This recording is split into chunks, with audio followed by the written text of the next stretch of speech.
Joe Biden turning his back on Israel. Now, speaking to donors earlier today, Joe claimed that he told Prime Minister Netanyahu that, quote, indiscriminate bombing in Gaza could erode international support. And according to a disturbing new report, the White House allegedly ignored requests from the families of Americans held hostage by Hamas to attend a Hanukkah reception. Now, a White House official has confirmed Biden does plan to meet with family members of Americans taken hostage tomorrow at the White House. And meanwhile, the FBI and the DHS, they are warning of threats to your public safety during this holiday season, due in part to the Israel-Hamas war.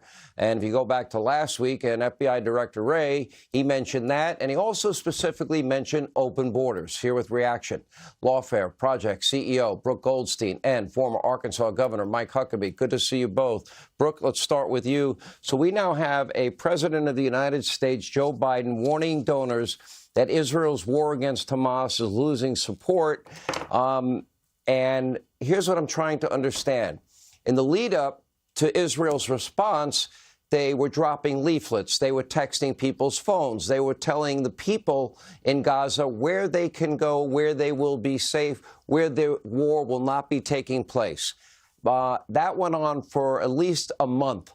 So at this point, I would argue that any death that occurs in Gaza would be the result of Hamas, the terror attack, the people that started the war, and the people that brought this conflict to Israel.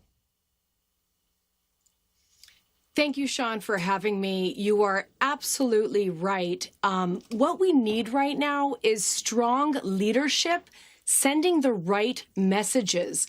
And it's certainly the wrong message to talk about indiscriminate targeting of civilians in an Israeli context. The opposite is true. It is Hamas that is indiscriminately targeting and firing rockets at Israeli civilians, Christian, Arab, Muslim, Jewish civilians. It is Hamas who controls whether or not there will be civilian casualties. And what we really need is for the Biden administration to articulate how it is going to support Israel from free Gaza of the illegal occupation of the Hamas terrorist group. And if we're going to do so in a way that minimizes civilian casualties, then the United States must support the temporary relocation of Palestinian civilians across the Rafah border.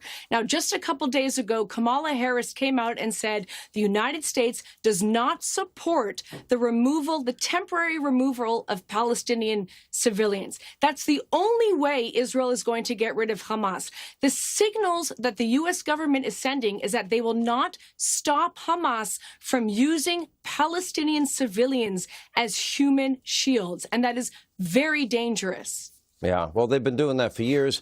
Governor Huckabee, the terrorists here is Hamas. We know that. They're the ones that murdered. They're the ones that were raping. They're the ones that were kidnapping. They're the ones that were beheading. They're the ones that took hostages. You know, my dad fought 4 years in the Pacific, Governor.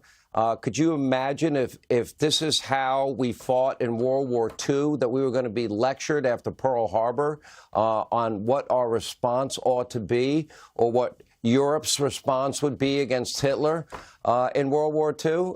What, we were supposed to protect innocent people in every city they had to go to?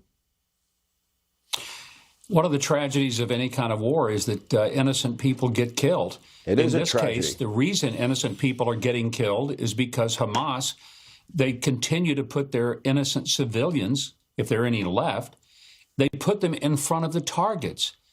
And it's a ridiculous thing for Joe Biden and this administration to engage in what is nothing less than diplomatic schizophrenia.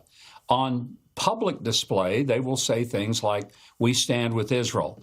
But then privately, when he goes to a fundraiser, then he trashes Israel and makes it appear that Israel is on the same footing with Hamas, and they're not. I'm going to be in Israel next week, Sean, and I'm pretty sure I will not get one report of any Israeli soldier raping Palestinian women in Gaza. It just isn't happening.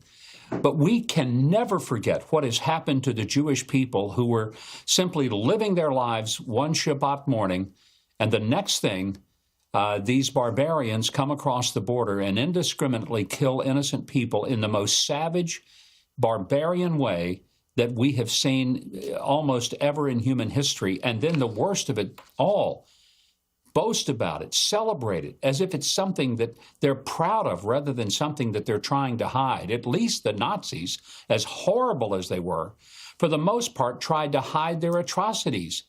These vicious people celebrate them, took pictures of themselves doing these awful things. That's why we know it happened. Yeah, they were taking GoPro videos of this. Maybe when you're in Israel next week, maybe we can arrange and have you on from there, Governor Huckabee. Thank you. And Brooke, as